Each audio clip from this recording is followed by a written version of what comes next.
let's talk about the 2019 iMac, why you should buy it, and why you probably shouldn't.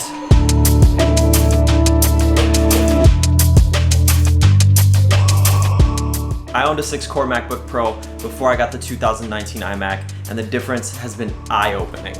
While the MacBook Pro would slow down and constantly drop frames, the new iMac powers through all the variety of footage that I shoot. While I mostly work in Adobe Premiere, this is where the CPU and GPU upgrades have been the most noticeable. Clips load faster, playback is a lot smoother, and the whole experience is just nicer.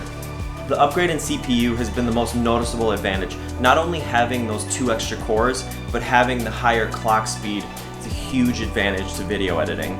Unlike the MacBook Pro that would thermal throttle when the processor got too hot, the iMac doesn't drop below that 3.6 base clock as it powers through edits.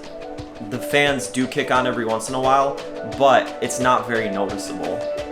Probably the biggest advantage to the iMac is the upgradable RAM that can be configured up to 128 gigabytes from OWC. Apple doesn't let you configure this on their website, but 128 gigs is supported. Another advantage of the new iMac is the beautiful built-in 5K display. I never realized how amazing these screens were until I saw it with my own eyes. Not only is the screen color accurate, it's super sharp, and it just makes the user experience of the computer that much better.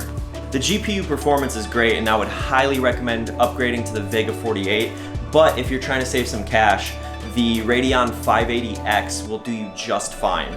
Having these desktop-grade GPUs in your computer will help quite a bit over the MacBook Pro GPUs, and even using an external GPU, which can be kind of spotty, especially when it comes to Premiere. The price of the 2019 iMac makes it one of the best value computers. The specs compete with the base iMac Pro for about $1,500 less, which is incredible. So if you're a content creator, whether you do photo, video, graphic design, it's really hard to go wrong with this computer. So one of the biggest reasons why you'd probably want to skip the iMac and go with the MacBook Pro is if you're a traveling content creator. If you are on the road quite a bit, if you do video, photography, graphic design, any of that stuff, and you spend most of your time away from your desk, then the MacBook Pro is kind of hard to beat. It will give you just enough power to get the job done while you're out on the road.